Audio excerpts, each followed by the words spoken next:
Current में फर्क होता है। एनर्जी, एनर्जी का मतलब क्या होता है? सपोज करो कि मैं किसी ऑब्जेक्ट को ऊपर लेके जा रहा हूं, तो उसमें क्या बढ़ रहा है बताइए? कौन सी एनर्जी बढ़ रही है? पोटेंशियल एनर्जी बढ़ रही है। कौन सी एनर्जी बढ़ रही है? पोटेंशियल। अब वो जब ऊपर से नीचे आएगी तो उसके अंदर कौन सी एनर्जी कन्वर्ट होगी? काइनेटिक। ऐसे ही मान लीजिए मैंने एक बैटरी लिया, and the battery is a two terminals, one is a positive terminal and another one is of negative terminal, और मैंने इस बैटरी को एक वायर के अक्रॉस लगा दी। If we apply the battery across the end of the wire, so it's, ये जो बैटरी है, ये जो आप देख रहे हो, ये पोटेंशियल डिफरेंस का काम कर रही है। पोटेंशियल डिफरेंस क्या होती है मैं समझाता हूं आपको। मान लीजिए आप एक चीज को ऊपर लेके जा रहे हो, ऊपर लेके जा रहे हो, तो इसका क्या हो रहा है? पोटेंशियल बढ़ता जा रहा है, और पहले वो चीज क्या थी? नीचे थी। अब जितना पोटेंशियल बढ़ता जा रहा है, पहले इसका पोटेंशियल 0 था, अब इसका पोटेंशियल कितना हो गया? 100 हो गया। जब वो ऊपर से नीचे आएगी तो 100 से 0 जूल की तरफ चलेगी। दैट मीन्स कोई भी ऑब्जेक्ट कहां फ्लो करेगा? Higher potential to lower. किसी चीज को फ्लो करने के लिए आपके बीच में क्या होना चाहिए बताइए? Potential difference. ये बात क्लियर हो गई आपको? आपको किसी भी चीज को फ्लो कराने के लिए दो टर्मिनल्स के बीच में क्या चाहिए? पोटेंशियल डिफरेंस चाहिए, तभी तो क्या होगा? फ्लो होगा। अगर आप पोटेंशियल डिफरेंस को ज्यादा बढ़ा देंगे तब क्या होगा? फ्लो ज्यादा बढ़ जाएगा। अब यहां पर हमने बैटरी लगाई, बैटरी लगाने से क्या डेवलप हो गया? पोटेंशियल डिफरेंस डेवलप हो गया। लेकिन इसके अंदर जो चीज फ्लो करेगी वो क्या फ्लो करेगा? Charge particles. And charge particles के ऊपर क्या होगा? चार्ज। चार्ज पार्टिकल्स के ऊपर क्या होगा? चार्ज होगा। तो the charge particle will flow through that. अब फ्लो ऑफ चार्ज पार्टिकल को हम क्या कहते हैं? करंट। यानी कि मान लीजिए एक चार्ज है, एक चार्ज है, एक positive negative, negative charge will move towards the positive terminal and positive charge it move towards the negative terminal. But current का जो फ्लो होता है वो क्या होता है? Higher terminal to lower. तो हम किसको कंडक्ट देखते हैं? हम किसको मेजर करते हैं? पॉजिटिव चार्ज पार्टिकल को। तो जितना ज्यादा पोटेंशियल डिफरेंस होगा उतना ही ज्यादा क्या होगा? चार्ज फ्लो करेगा। जितना ज्यादा पोटेंशियल डिफरेंस होगा उतना ही ज्यादा क्या करेगा? चार्ज फ्लो करेगा। Is it clear to everyone? अब फ्लो ऑफ चार्ज, सपोज करो मैंने यहां एक व्यक्ति को बिठा दिया, मैंने एक बच्चे को यहां बिठा दिया, इज इट क्लियर? और मैंने कहा आप पता लगाओ कि कितना चार्ज इस पॉइंट से 1 सेकंड में फ्लो हो जाएगा। आपने बोला सर 5 कूलम चार्ज फ्लो हो जाएगा। क्या हो जाएगा? 5 कूलम। चार्ज की यूनिट क्या होती है? कूलम। 5 की यूनिट क्या होती है? कूलम। Is it clear? तो 5 कूलम चार्ज फ्लो हो जाएगा कितने मिनट में? 1 सेकंड में। मिनट में भी नहीं, सेकंड में। तो the rate of flow of charge is known as the electric current. तो आई क्या हो गया? आई हो गया Q upon T। Q upon T। That mean कितना चार्ज फ्लो करेगा? मान लीजिए 5 कूलम चार्ज फ्लो करा कितने टाइम में? 2 सेकंड में। तो 1 सेकंड में कितना करेगा? 2.5 कूलम पर सेकंड। तो ये करंट क्या हो गया? 2.5 कूलम पर सेकंड, या फिर आप लिख सकते हैं 2.5 एम्पियर। Correct students? क्या लिख सकते हैं? एम्पियर लिख सकते हैं। Is it clear to everyone? यहां तक बच्चों क्लियर हो गया आपको? अब मैं आपको एक और चीज बताता हूं। चार्ज पार्टिकल एक अलग चीज है और चार्ज एक अलग चीज है। अब मान लीजिए मैं आपसे एक बहुत सिंपल सा क्वेश्चन पूछता हूं कि मेरे को 200 टन बजरी चाहिए। Do you know send 200 ton, और एक ट्रक में मात्र 10 टन ही बजरी आती है। तो मुझे कितने टन बजरी चाहिए बताइए? मुझे चाहिए 20 ट्रक्स। यानी कि मुझे टोटल माल पता था। मुझे क्या पता था? टोटल माल पता था। और मुझे क्या पता है? मुझे पता है कि एक ट्रक में कितनी बजरी आती है। और मुझे क्या पता है? एक ट्रक में कितनी बजरी आती है? बोलिए। मुझे टोटल टन माल पता है और क्या पता है? एक ट्रक में कितनी बजरी आती है। Is it clear? बोलिए बच्चों। तो मेरे को एक क्वेश्चन, मैं आपसे नया क्वेश्चन पूछता हूं। ये तो एक एग्जांपल था कि एक कूलम चार्ज मुझे पास कराना है इस सर्किट के अंदर से। एक कूलम चार्ज चाहिए, किस लिए चाहिए? मुझे टोटल पास कराना है सर्किट के अंदर से। लेकिन एक particle, electron is not a charge, electron is a charge particle. Electron क्या होता है? आप जानते ना, ये मेटल वायर है, इसमें फ्री इलेक्ट्रॉन्स भी होंगे, ठीक है ना? फ्री प्रोटॉन्स, प्रोटॉन्स तो फ्री नहीं होंगे, लेकिन कुछ पॉजिटिव चार्ज पार्टिकल्स होंगे, कुछ नेगेटिव चार्ज पार्टिकल्स होंगे। They are the charge particles, they bring the charge on itself. वो अपने ऊपर चार्ज लेके भागते हैं। तो चार्ज तो अलग है, पार्टिकल्स अलग है।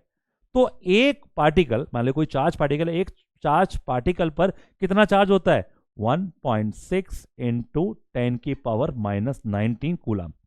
इस बात को यूं समझिएगा कि इतना चार्ज पार्टिकल होता है एक पार्टिकल के ऊपर। इतना चार्ज होता है एक पार्टिकल के ऊपर। Is it clear? एक पार्टिकल पे कितना चार्ज होता है? इतना होता है। अब मेरा क्वेश्चन है कि एक कूलाम चार्ज को पास करवाने के लिए कितने चार्ज पार्टिकल की जरूरत होती है। अब मैं इसे सॉल्व करूंगा, इस 10 की पावर 19 को ऊपर लेके जाऊंगा, ये हो जाएगा 10 की power 19 upon 1.6। Is it clear? अब यहां से मैं क्या करूंगा, एक डेसिमल हटा दूंगा, इनटू क्या लगा दूंगा 10, हो जाएगा 10 की power 20 upon 16। Is it clear? इसको थोड़ा और आराम से सॉल्व कर लेते हैं। तो यहां पर क्या करते हैं अपन, 10 की पावर 18 इंटू 100 कर सकते हैं 10 की पावर 20 को, बोलिए, और ये कितना होगा 16, ये कितना जाएगा आपका 6.25। इट शुड बी 6.25 इंटू 10 की power 18 charge particle required to carry the only 1 coulomb of charge. इसको मैं थोड़ा सा ब्रीफ में लिख के आपको दिखा देता हूं। अगर आपको 1 कूलम चार्ज को पास कराना है तो आपको 6.25 इंटू 10 की पावर 18 चार्ज पार्टिकल रिक्वायर्ड होंगे। कितने रिक्वायर्ड होंगे? इतने। सोचो सोचो, 6 2 5 1 2 3 4 5 6 7 8 12 13 14 15 16, इतने चार्ज पार्टिकल चाहिए मात्र किसको? एक कूलाम चार्ज को पास करवाने के लिए। Is it clear to everyone? चले, अब मैं आपको एक नई चीज पे लेके चलता हूं। मैं बात कर रहा हूं आपका इलेक्ट्रिक पोटेंशियल। क्या बात कर रहा हूं? Electric potential. इलेक्ट्रिक पोटेंशियल की बात कर रहा हूं आपसे। Is it clear? Electric potential. What is the electric potential? Suppose करो मुझे एक कूलम चार्ज को क्या करना है, एक जगह से दूसरी जगह लेके जाना है। किसके अंदर लेके जाना है? सर्किट के अंदर। कहां लेके जाना है? सर्किट के अंदर। क्या करना है? एक कूलम चार्ज को लेके जाना है। तो माइंड में एक इमेज बनाओ। माइंड में क्या बनाओ? एक इमेज बनाओ। क्या इमेज बनाओगे तो माइंड के अंदर कि भाई मुझे एक कूलम चार्ज लेके नहीं जाना, मुझे 6.25 इंटू 10 की पावर 18 चार्ज पार्टिकल को क्या करना है, एक जगह से उठाकर दूसरी जगह लेके जाना है। तो कुछ एनर्जी लगेगी, बोलो। मान लीजिए मैं आपको यहां क्लासरूम से बाहर लेके जाऊं घुमाने के लिए, तो मेरे अंदर कोई एनर्जी लगेगी? लगेगी, बोलो, लगेगी नहीं एनर्जी? तो मान लीजिए मैं इन एक कूलम चार्ज को पास कराना चाहता हूं, या मूव कराना चाहता हूं, या ट्रांसफर करना चाहता हूं, ठीक है ना? तो मेरे अंदर कोई एनर्जी लगेगी नहीं लगेगी? ये बैटरी कुछ एनर्जी लगाएगी नहीं लगाएगी? तो एक कूलम चार्ज को मूव करवाने के लिए जो एनर्जी लगती है उसे क्या कहते हैं हम लोग? Electric potential. अब मैं आपसे एक बात कहूं, मेरे पास 6.25 इंटू 10 की पावर 18 चार्ज पार्टिकल है, ठीक है? इनको मुझे एक जगह से दूसरी जगह ट्रांसफर करना है। तो उस ट्रांसफर की गई एनर्जी, जो ट्रांसफर कर रहे हैं, वहां जो एनर्जी लग रही है उस एनर्जी को हम क्या कहेंगे? इलेक्ट्रिक पोटेंशियल कहेंगे। भाई मैं एक कूलाम बोलूं या एक कूलाम ना बोलकर मैं क्या बोलूं? 6.25 इंटू 10 की पावर 18 क्या बोलूं? चार्ज पार्टिकल का। दोनों का मतलब सेम ही है। अगर मैं चार्ज पार्टिकल बोल दूं तो कितने होंगे? 6.25 इंटू 10 की पावर 18। या एक कूलाम बोल दूं, इनको एक जगह से दूसरी जगह शिफ्ट करना है, तो जो एनर्जी खर्च होगी उसे क्या बोलेंगे हम लोग? Electric potential. तो इलेक्ट्रिक पोटेंशियल की डेफिनेशन समझिएगा। इलेक्ट्रिक पोटेंशियल क्या होता है? The amount of work done required, the amount of work done required to move a unit positive charge. Unit charge समझ आ गया आपको? 1 कूलम चार्ज। 1 कूलम चार्ज समझ आ गया ना? यूनिट पॉजिटिव चार्ज और बोला है, यानी कि चार्ज पार्टिकल कौन से? पॉजिटिव चार्ज पार्टिकल्स को, एक यूनिट पॉजिटिव चार्ज को एक जगह से दूसरी जगह ले जाने के लिए जो एनर्जी खर्च होती है उसे हम क्या कहते हैं? Electric potential. अब इसको लेके कहा जाएंगे? हवा में, हवाई जहाज में, किस में लेके जाएंगे? इलेक्ट्रिक फील्ड में। डेफिनेशन को फिर से करेक्ट करते हैं, डेफिनेशन को फिर से करेक्ट करते हैं। The amount of energy required to move a unit positive charge in an electric field is known as the electric potential. जो अमाउंट लगे, किस चीज के लिए लगे बच्चों बताइए? किसको मूव कराने के लिए? एक कूलम चार्ज को। किसके अंदर? एक पॉइंट से दूसरे पॉइंट में। कहां पर? इलेक्ट्रिक फील्ड के अंदर। इलेक्ट्रिक फील्ड के अंदर। तो उसके अंदर खर्च की गई एनर्जी को हम क्या कहते हैं? क्या बोलते हैं हम लोग? Electric potential. तो V क्या हो गया आपका? Electric potential. मान लीजिए आपने टोटल काम किया W और टोटल चार्ज पास कराया Q। मान लीजिए आपने 50 जूल एनर्जी खर्च कर दी केवल 2 कूलम चार्ज को पास कराने के लिए। तो एक कूलम चार्ज को पास कराने के लिए क्या खर्च करेंगे? 25 जूल। कितना करेंगे? 25 जूल। तो 50 जूल इज इलेक्ट्रिक पोटेंशियल या 25 जूल इज इलेक्ट्रिक पोटेंशियल? 25, क्योंकि एक कूलम चार्ज को पास कराने के लिए जो एनर्जी लगती है उसे हम क्या कहते हैं? Electric potential. उसे हम क्या कहते हैं? Electric potential. उसे हम क्या कहते हैं बच्चों? इलेक्ट्रिक पोटेंशियल कहते हैं। Is it clear? मैंने आपको क्लियर कर दिया व्हाट इज इलेक्ट्रिक पोटेंशियल, ठीक है ना, and how many charge particle required to move a 1 coulomb of charge. इसे क्लियर? इलेक्ट्रिक समझ में आ गया आपको? आई समझ में आ गया? What is I? आई समझ में आ गया? आई क्या होता है? Q अपॉन टी, ठीक है, the rate of flow of charge. अब मैं यहाँ पर चार्ज की बात कर रहा हूँ, चार्ज पार्टिकल की बात कर रहा हूँ। मान लीजिए मैं आपसे कह दूं एक क्वेश्चन समझेगा कि एक सेकंड में 12.5 इंटू 10 की पावर 18 चार्ज पार्टिकल पास हो गए, तो इसका मतलब क्या हुआ? इसका मतलब ये हुआ 6.25 इंटू 2 इंटू 10 की पावर 18, ठीक है। इसका मतलब क्या होता है? 6.25 इंटू का 10 की पावर 18 की बात करूं तो इसका मतलब क्या होता है? इसका मतलब क्या होता है बच्चों बताइए? इसका मतलब है कि 1 कूलम चार्ज, लेकिन इंटू 2 आ रहा है, तो कितने चार्ज पार्टिकल हो गए? 2 कूलम। तो आई क्या हो गया?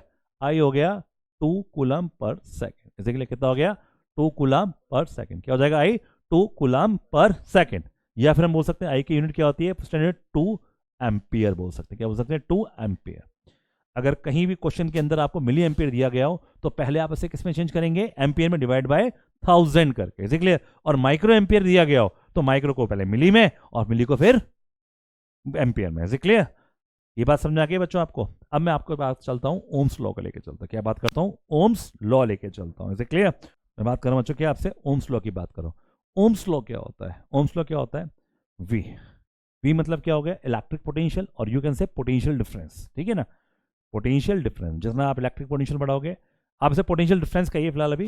V is directly proportional to Y। इसका मतलब क्या हो गया? जितना ज्यादा आप पोटेंशियल डिफरेंस बढ़ाओगे तो rate of flow of charge क्या होगा? बढ़ेगा।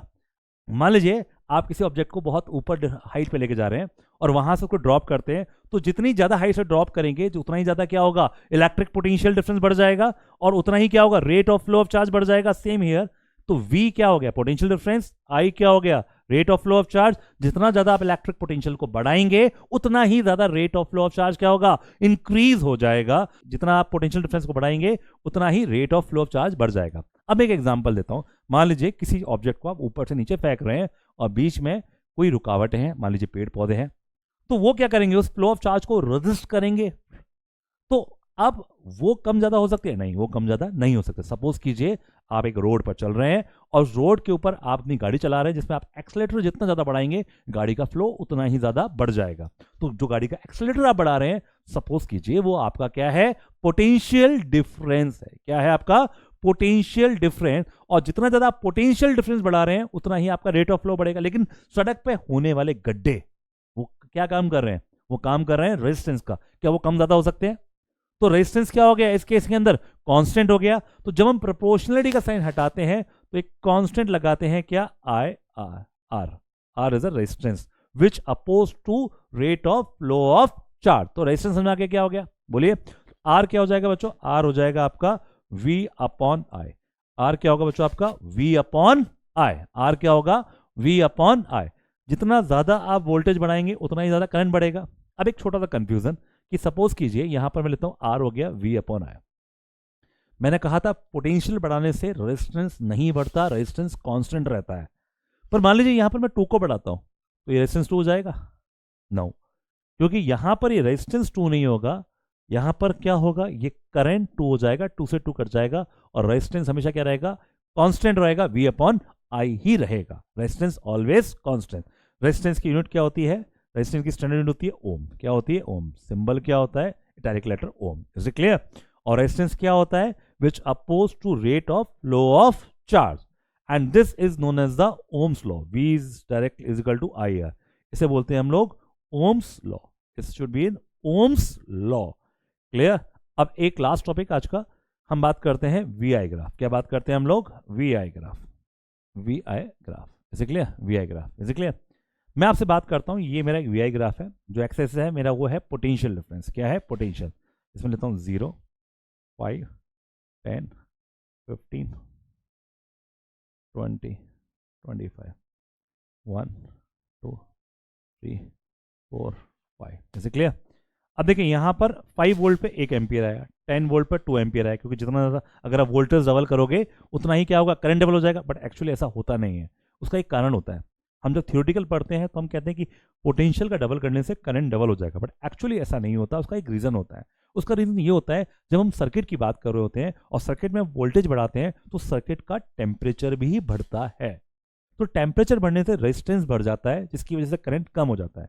बट हम प्रैक्टिकल बात ना करके थ्योरेटिकल बात करें तो थ्योरेटिकल बात में जितना ज़्यादा आप वोल्टेज बढ़ाएंगे उतना ही ज़्यादा क्या होगा, करंट बढ़ेगा। लेकिन प्रैक्टिकल बात क्या होता है इसके अंदर, कि उसके अंदर टेम्परेचर बढ़ने लगता है। या तो आपको सर्किट को थोड़ी देर के लिए बंद करना पड़ेगा एकदम एग्जैक्ट रीडिंग के लिए, अदरवाइज टेम्परेचर बढ़ेगा, रेजिस्टेंस बढ़ेगा। तो यहाँ पर 15 पे क्या हो जाएगा आपका 3, 20 पे क्या हो जाएगा 4, और यहाँ पर जो स्ट्रेट लाइन बनेगा तो वी ग्राफ हमेशा क्या बनेगा, हमारा स्ट्रेट लाइन ग्राफ बनेगा। क्या बनेगा, हमेशा स्ट्रेट लाइन ग्राफ बनेगा। अब सपोज कीजिए मैं एक और वी ग्राफ बनाता हूं जिसके अंदर 3 वी ग्राफ बनाता हूं, ए बी सी। तीनों A B C Ohm's law को फॉलो कर रहे हैं, वो maximum potential and maximum current. But यहां पर एक बात समझने वाली है, इसमें समझने वाली है कि एक के अंदर रेजिस्टेंस ज्यादा होगा कम होगा, एक के अंदर रेजिस्टेंस बहुत ज्यादा होगा, क्योंकि ज्यादा वोल्टेज पर हमारा करंट का आउटपुट क्या आ रहा है, कम आ रहा है। यहां पर कम वोल्टेज पर करंट का आउटपुट क्या आ रहा है, ज्यादा आ रहा है। और यहां पर और कम वोल्टेज पे करंट का आउटपुट क्या आएगा, और ज्यादा आएगा। तो जितना कम वोल्टेज पे करंट ज्यादा आ रहा है उस केस के अंदर रेजिस्टेंस क्या होना चाहिए, कम होना चाहिए। और वोल्टेज ज्यादा हो और करंट कम आ रहा है उस केस में रेजिस्टेंस क्या होना चाहिए, ज्यादा होना चाहिए। तो क्वेश्चन अगर ऐसा आता है कि एबीसी में in which of the following has more resistance, तो यहां पर रेजिस्टेंस ज्यादा किसका होगा, ए का रेजिस्टेंस ज्यादा होगा, सी का रेजिस्टेंस क्या होगा, सबसे मिनिमम होगा। Thank you students, have a nice day.